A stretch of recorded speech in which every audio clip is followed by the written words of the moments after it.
Hello and welcome to my presentation about OpenStreetMap.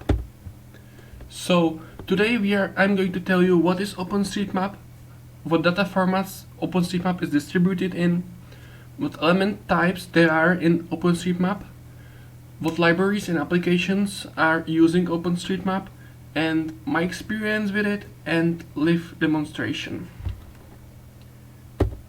So, swift introduction. What is OpenStreetMap?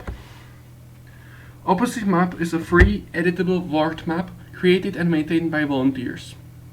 There are plenty of applications using it and even more useful libraries. Anyone can use it when creating software related to exploring, routing, or visualization. So let's compare it to other world maps like Google Maps or SysNum Maps. When we look at data quality, then paid maps like Google and SysNum are usually better maintained. But OpenStreetMap has two big advantages. One is the price. OpenStreetMap is free compared to sometimes very high fees charged by Google and SysNum for one request. Google and SysNum app is also sometimes limited when you need to execute more complicated requests efficiently. When using OpenStreetMap, you can use the raw data and therefore do anything you want. But don't worry, you don't have to implement all features yourself. Most conceivable features are already implemented for you.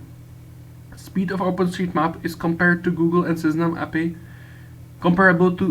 SysNum API and can be sometimes faster. But it all depends on OpenStreetMap format you use. PBF format is the fastest one, and all other formats create unnecessary overhead. So now let's get to data formats. We have basically three main data formats. First is PBF, other is OpenStreetMap XML, and OpenStreetMap JSON. PBF stands for Protocol Buffer Binary Format, and as you can know from my previous presentation, this means that this format is quite small in size compared to XML or JSON. It is much faster when you use it in libraries or code or your own code, and for this reason it's the most preferred format and most used format. Usually libraries support even the XML or JSON format, but it's not preferred because it's just slower and it takes more space on disk. Element types. We have four basic element types: it's nodes, ways, relations, and tags. Let's start with node.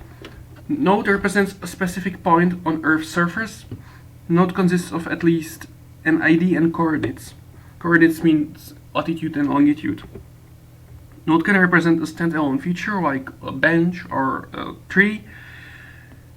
And nodes are also used to define shape of ways and can be included in relations. I'll show you, on the next slide. Now way. Way is an ordered list of between 2 to 2,000 nodes. Ways are used to define linear features such as roads, power lines, rivers. Way can also represent boundaries of areas such as buildings, parks, forests. In this case, the first and the last node must be the same to define that it's not a linear feature but an area.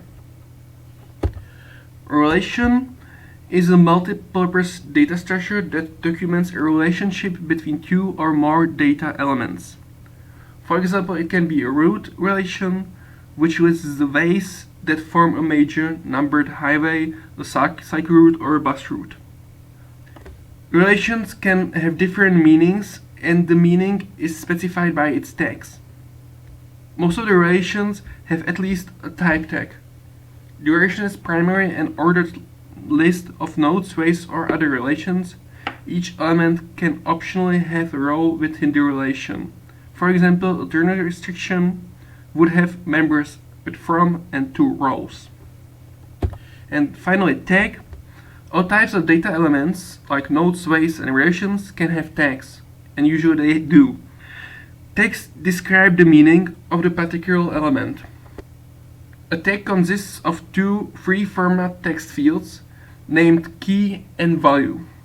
Keys must be unique. Both key and value are strings of up to 255 characters. For example, a tag can be amenity with value parking for parking lot, or a highway with value residential for a residential road. There is no fixed dictionary of tags, but there are conventions on the wiki, and it's a good practice to use only well-documented tags. Libraries.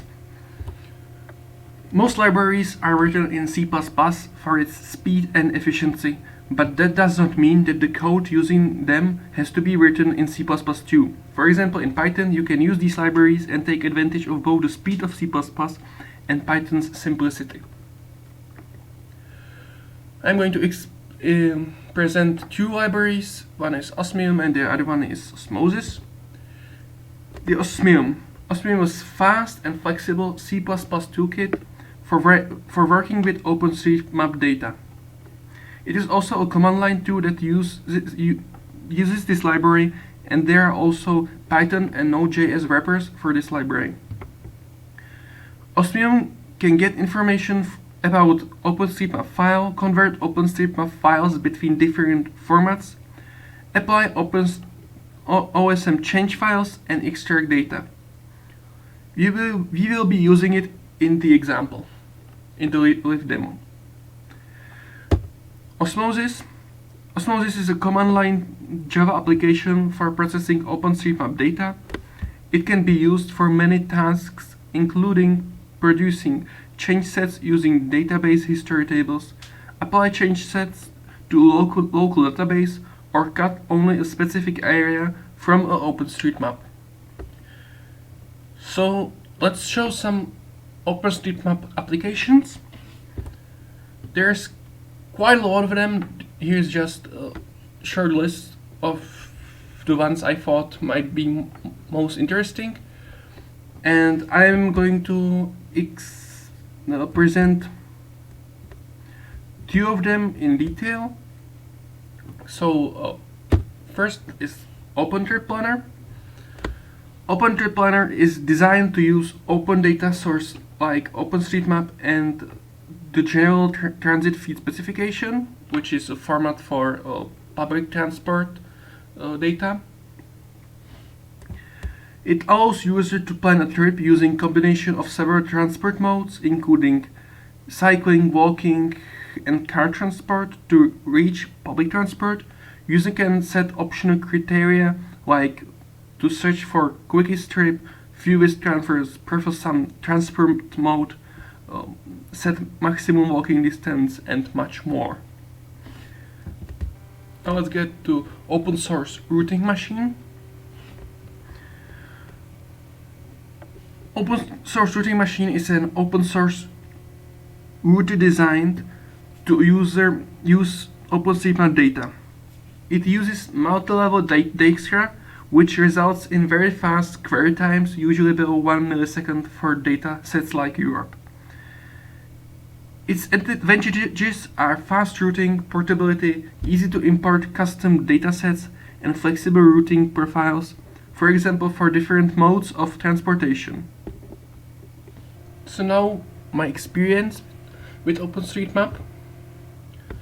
First, I used open source routing machine for my bachelor thesis, and second, I used OpenStreetMap as a source for creating a parking lot database.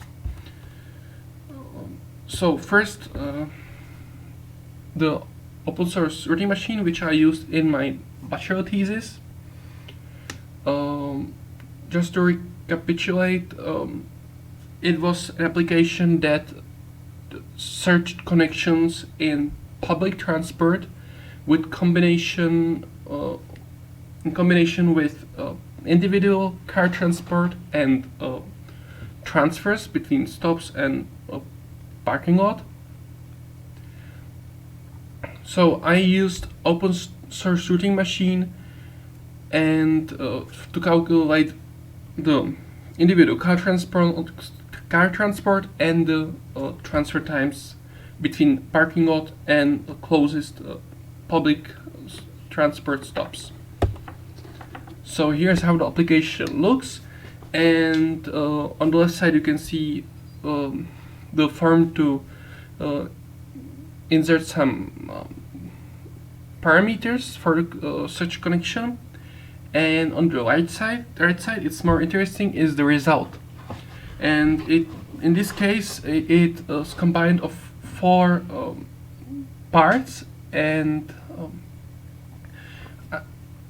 actually open source routing machine was used to create 2 of them, and well, the first is car transport, which was calculated by open source routing machine when the request was sent to the server, because the actual position is known only when the request is sent.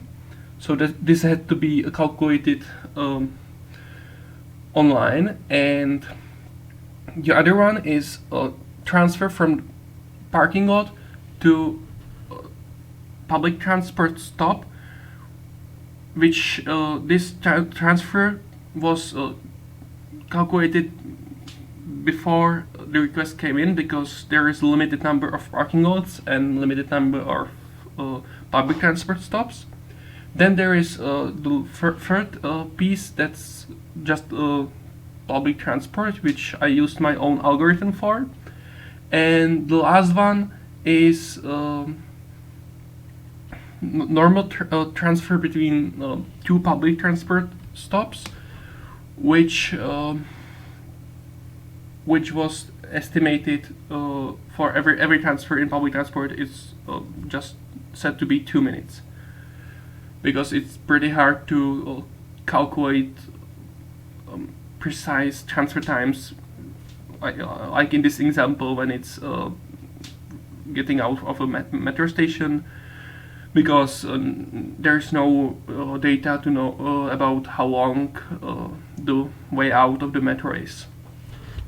And for this use case, it was actually pretty useful to use open source routing machine compared to Google API or Cesnam API, because what I did is that when I was calculating the transport time from the actual position to the parking lot, at the start of the algorithm I didn't know which parking lot was the closest one, or not. It doesn't have to be even the closest one, but the best best parking lot connected to public transport. And so it's 2 factors: the distance from the actual position and the connectivity to public transport.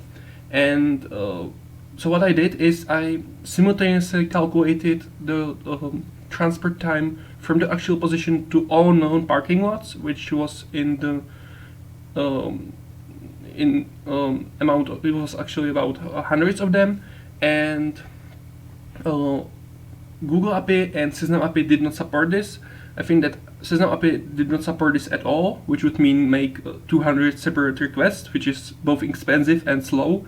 And Google API supported this feature only up to 25 target destinations, which would result in about 8 sequential requests or parallel requests, which would again be both slow and expensive. So actually OpenStreetMap was the best tool to do this. And now let's get to the live demonstration. So let's start with the example. What we are going to do is show how to work with OpenStreetMaps.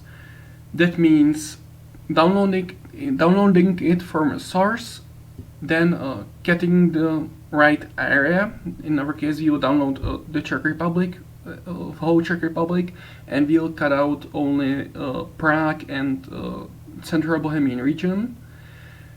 And then we'll look into the data itself. We'll use a library for this, and we'll search for parking lots, and we'll extract data about each parking lot, and we'll see which data are set always for a parking lot and which data are set only sometimes, and how many of the parking lots that we can find are actually useful and have some information that can be used for, I don't know, routing or something like that.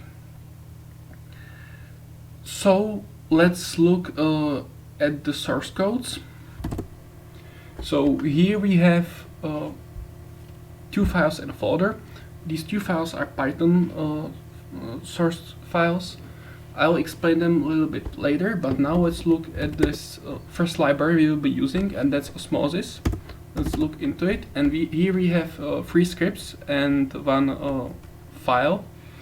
So first let's talk about the download and install Osmosis. It's actually well, it's maybe not so easy to understand when I open it, but like for the first few seconds, but there is really nothing going on. We just download the library from GitHub, and we just create a directory for it and some stuff like that. So really nothing that interesting. But let's look at the second download file, which is a little bit more interesting. Here we download the data itself, the OpenStreetMaps. We download it in PBF format, and we call a script called cat on it, and then we remove the originally downloaded data because it would only be using space on disk. And let's look at the cat script, and the cat script is actually quite easy. It's just calling the library, the Osmosis, and there are 3 arguments. First is the source, so that's the Czech Republic data. Second is a bounding polygon, that's a polygon we'll use to cut that defines the area. And the last argument is where should we put the output data. And as you can see, there is the parameters always called read, and then there is the format, and the same goes for the write parameter. So we could actually use if we had a different source data, or we wanted different output data, we could use a little bit different parameter to do that. So, and the last file that's here, let's look at it. That's the area definition, and it's actually quite straightforward. It's just a list of coordinates. So it's latitude and longitude on each line, and we actually can have more than one area, and it can be a lot more complicated than this, but for most use cases this will do pretty fine. Now let's look at the Python source files. We have 2 of them. This is the parking lot static.py file, and this is actually quite simple. It's not that short, but there is nothing hard going on.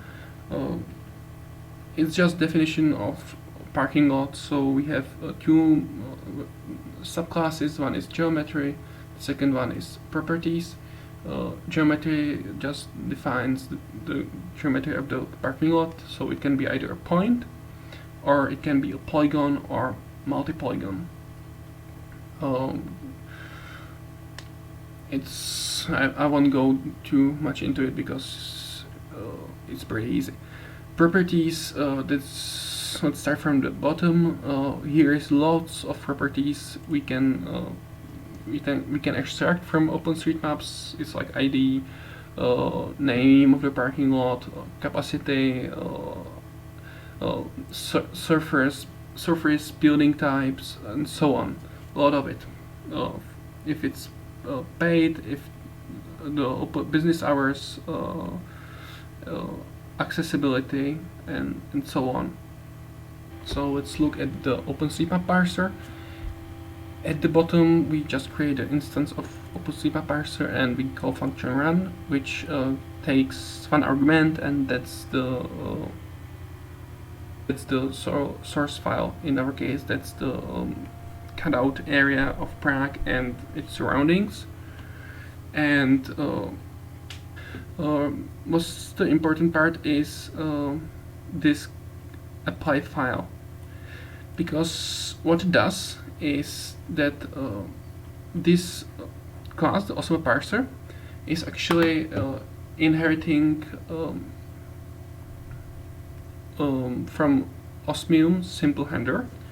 Osmium is another library we are using, and what this library does, that it provides two, well, it provides a lot of other stuff, but the most basic things it provides is these two functions, node and way, and you can override these functions, and when the apply file is called, it starts processing all the data, and whenever it finds a node or a way, these functions are called. So what we do here is we just count that we found a node or a way, and we try to parse parking lot from it. That means we'll look if the node or the way is of type parking lot, and if so, we have parking lot, and we can extract more data. If not, then it's something else, and we don't care about it. So let's look at the try parse parking lot. It's actually pretty easy. We look at tags and get the tag amenity, and look if it's set to parking. If so, it should be parking lot, and if not, we do nothing. And what we do, if it is a parking lot, we create a parking lot parser and extract parking lot and parking lot metadata from it. Let's look a little bit higher to see how that's done. It actually starts here. Here we create the object representing the parking lot, and we parse ID, and we parse tags and geometry. Well, let's start with the IDE because it's probably the simplest. It's right here, and what it does is it just gets the ID and converts it to string. We could do something more interesting with it if we were using more than one source for the parking lots. We could add some prefix so that the ID is there are no conflicts between two different sources. But here it's pretty simple. Let's look at the geometry next. So that's parse geometry, and it starts right here. There are basically two things. What we can have, we can either have a node or we can have a way. Node is just a simple one point on the map, defined by latitude and longitude. Way is a sequence of nodes, so that's a sequence of several points on the map, because it could be defining something like road or river, but in our case, because it's a parking lot, it's defining an area, so the first and last coordinates should be the same. When we have two functions that are called. One is parse node, and the other is parse way coordinates. So let's look at it. This is the parse node coordinate. It's actually a lot easier than the other one, as you can see. And basically all that is done is just we get the latitude, we get the longitude, and we set the geometry for our object. If it's the way, it's a little bit more complicated because we have to go through a far cycle through all. In OpenStreetMaps, you have when you have a way, then it's the way references some number of nodes, and so the nodes are not defined only in the way object, but they are defined outside of it, and the way is only referencing them. So we go through the node references through the whole list, and for every node we get the coordinates and create the geometry, and when we go through all of them we have the full list of coordinates that we need. So it's pretty, it's not really easy to understand for the first time, but from the high level point of view, it's actually quite straightforward. So that's the second thing, and the last thing is parsing the tags. There can be actually an potentially unlimited number of types of tags, so we are just going to parse a few of them, and this is the function that does it. We have a key and value. For every tag has a key and value, so we look at the key, and if it's name, we set the name. For some more, we have like a lot of things here, as you can see. Most interesting things are fee. That means if there is some payment for the parking, then the capacity that defines how much cars can fit in the parking lot. You can have also access, which should define if it's accessible for everyone, for customers only, for some other group of people. And it actually has parameters for or tags for not only for the whole capacity, but also for capacity for disabled parents, for charging